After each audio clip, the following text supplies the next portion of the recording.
Hey guys, Joe here. So in this video, I want to talk about, our, like as business owners, we're always looking for the next customer, the next one, and the next one, right? And I do the same thing, and I spent a lot of time on that, right? And I especially did that with um, my previous fence company. It wasn't so much finding that next customer, but it was finding the next phone call over and over and over. So like the next lead, how do we get more leads and more and more and more? And but realizing after I sold the business and realizing after I'm talking to these contractors and talking about their numbers and things like that, it's not always about getting more. It's getting more from the ones that you currently have, right? And so in the case of like, I need more phone calls and more and more and more, we had more than anyone else out there. Like, it's not even close, right? You know, now this is during COVID and peak season and things like that. But there would be like on a Monday, Mondays were the busiest day by far, but Mondays and Tuesdays, peak season, there was like anywhere from 30 at the low end, but on the high end, like 60 calls in a day. And I spent more time on getting more leads because we weren't booking as many jobs as I wanted to. Never sat there and it's like, gee, we're only closing at, and the bad part is like, I knew the freaking numbers because of the system we had, but I knew that we closed only not even 8%, 7.9. And instead of fixing that obvious problem of like, hey, geez, I don't know why we're closing only 8%. Maybe I should figure that out and get that to at least like 15 and 20, that I just kept on trying to get more leads.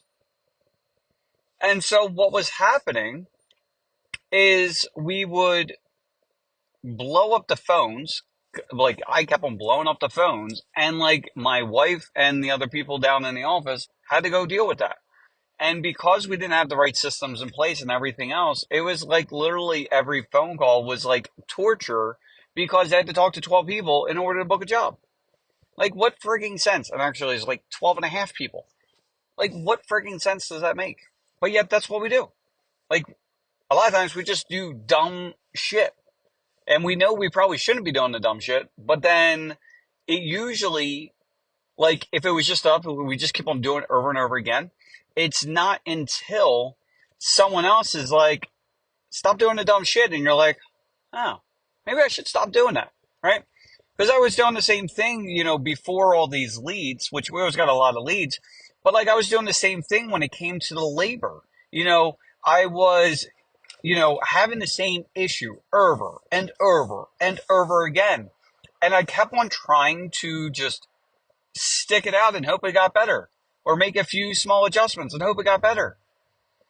But when it was just staring me right in the face, and actually then I didn't even realize it was the option, and it wasn't even like in my thinking whatsoever.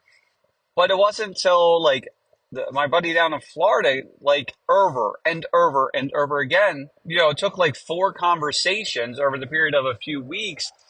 And then every time I'm telling him the issues and everything else, he's like, just hire a sub.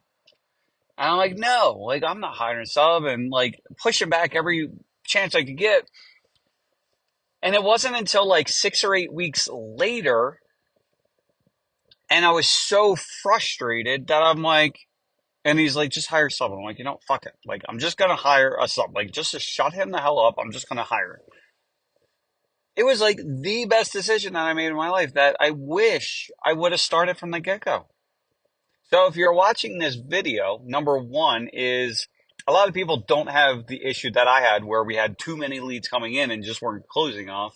Your issue is probably that you are spending all your time either installing, or you're spending all your time like babysitting your employees, and not enough's getting done quick enough. And there's constant issues and fires to put out and excuse after excuse after excuse. Number one, don't install what you sell. Number two, if you have employees and there's problems and everything else, and especially if you're looking to start a second crew, hire a sub. It's so much easier. So as far as going back and like thinking, oh my God, I need more leads and what am I going to do and blah, blah, blah. Like it really does come down to just doing a handful of things. And because no one else does it, it'll make your life like one, it'll make your life easier. Two, you'll get the leads that you need to. And three, it's easy because not a lot of people do it, right? So what do? You reach out to your market. I mean, through your network. So this could be through a few different ways. Number one, like if you're not posting on Facebook, post on Facebook. If you are not going into the Facebook groups and looking for people, like if you're not busy, right, you could easily become a sub for someone else. Are you going to make as much as you would on your own? No. But do you have to deal with answering the phone calls? No. Do you have to deal with doing the quotes and going out there and all this other bullshit? No. Do you have to deal with ordering materials and floating the money and all this other crap? No. So because you don't have all those liabilities and issues and everything else, like you're going to make less money. But you could team up with these businesses that are doing really well and you could have consistent work coming through just to keep yourself busy. You could do that, right? And it's no, like, at the end of the day, because most of the people watching this channel and, especially the service type businesses and stuff like that, like we're mostly men, right? And it's a hit to our ego if we have to ask for help and things like that. But you got to do what you got to do. So if you don't have enough work, you can, again, sub for someone else. And the thing is, look for someone that's really growing, right? Look for someone that's not a big, complete piece of shit that is actually a good person. And like, yes, is it going to be hard to find? 100%. But you will find that person. Like I know from my own, because of the supply business, I know two owners that I tell everyone that's looking for work, I'm like, you need to go contact them because that's who you want to surround yourself with. They're growing and they're good people. They're not going to screw you over. So do that, right? The other thing that you can do is, again, going through the Facebook groups and stuff like that. Find other, again, businesses that are busy. Oh my God, they knocked this thing down. Where the hell did that happen, man? Holy mother. Anyway, sorry. Um, so I can't believe they knocked all that down. Holy shit. So anyway, um, so that's one thing you can do. You can go into the town groups and like this one, a lot of people do, so it's not gonna be as effective. But like if someone like search for whatever you sell. So if you install fence, type in fence company, things like that, and you'll see posts on there. Respond to those posts. The other thing you can do is put on a Facebook post, under your personal thing, and it's like, hey, do you like, in case you follow me and you don't know, like I own a fence company or I own this company or that company. If you need anything, let me know. If you know of another business owner that is looking for installers, let me know that as well. That kind of thing. The other thing that you do that almost no one does, and it works really, really well, is email marketing. Now, for a lot of guys that are doing, service type business, for the fence guys, the plumbers, the landscapers, things like that, this is like a foreign, something that's completely foreign to you, right? And oh my God, they're shutting all this shit down. And so, but at the end of the day, like if you know how to send out an email, dude, what are you doing? If you know how to send out an email to one person, you know how to pretty much email market, right? Email marketing is literally, instead of sending one email out, it's just sending that same email to like 50, 100, 1,000 people at a shot, right? And just like sending out one email is when you do this stuff and you're like, I don't know what to say. Well, pretend it's one person and pretend it's your ideal customer, right? And just talk to them like you would talk to one specific person, right? And instead of sending out an email, it's like, hey guys, blah, blah, blah. It's like, again, it's a one-on-one conversation that you just happen to send out like 50 times in a row, right? So in the beginning, if you don't know how to set up email marketing or anything else, literally Take that one email and copy and paste it over and over again and just send that out. That's one thing you can do. Again, it works really well. You can do text messages as well. It's going to get far more opens than anything else. So, let me guess. Um, so you can do that. That's about it. But at the end of the day, it's not always about getting more and all this other kind of shit. It's doing that. The other thing that you can do is that, whatever you sell right now. So, like, if you typically sell, this construction's crazy. So, if you typically just say for fencing, right?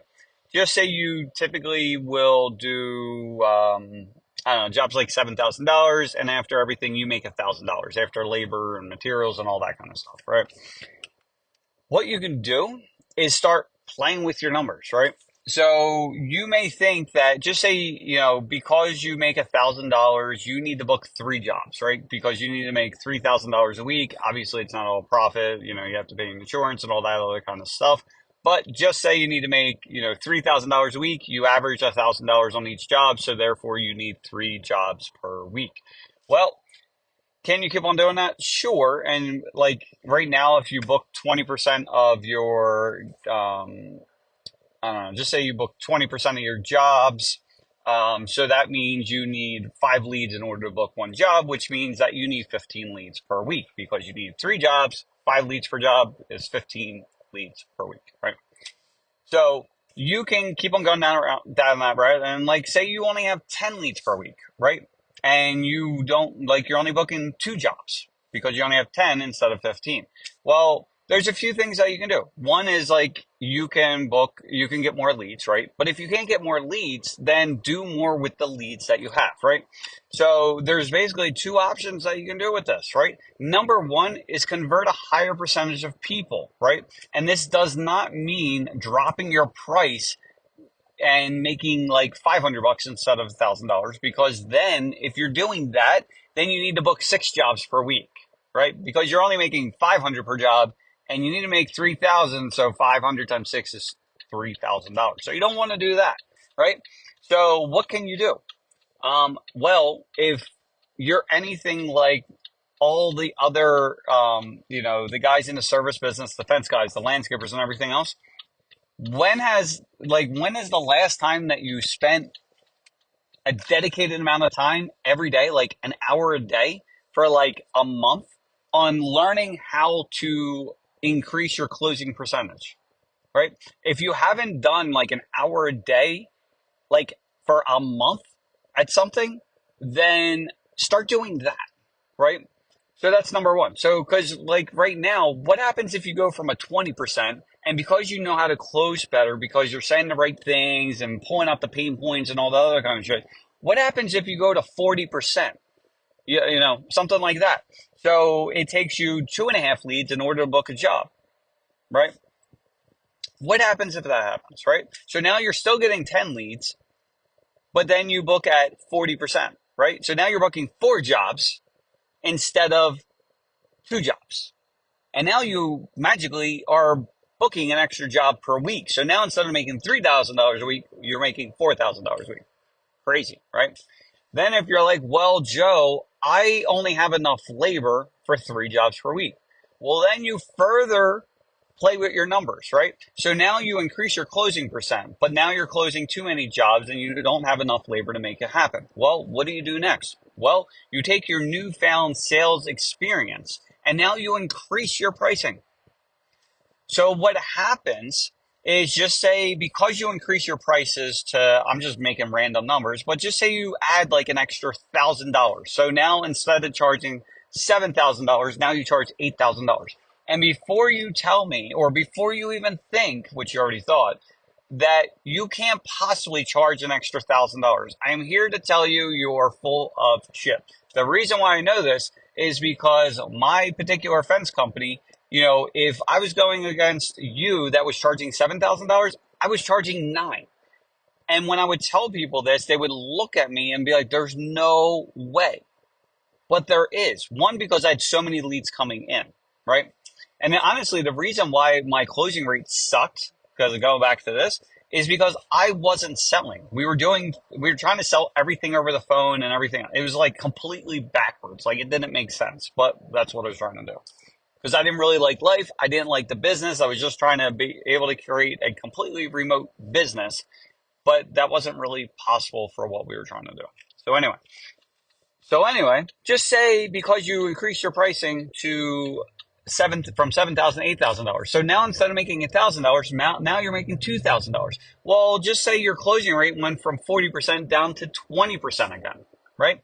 Well, now you're only booking 2 jobs per week because again, you have 10 leads coming in, you're closing back at 20%, you're selling at a much higher price, but you're still booking 2 jobs because of your increased sales ability because you spent a month on actually trying to learn how to do something besides just installing a fence or putting in plumbing or whatever, right?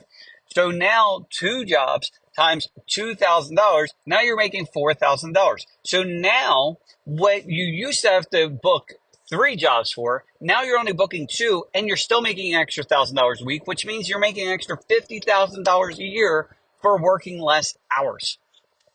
This is how you can play with your numbers. And I think a lot of people are so set in their ways of, I can only do this, right? And this is what it happens to be. And I'm going to have to work 80 hours a week. I'm telling you, it's just not true. Because again, you could, and then for people that are like, well, I can't afford subs and are too expensive. Again, if you go back to this example, and maybe for these jobs, yeah, it's going to cost you an extra $500 in labor now, right?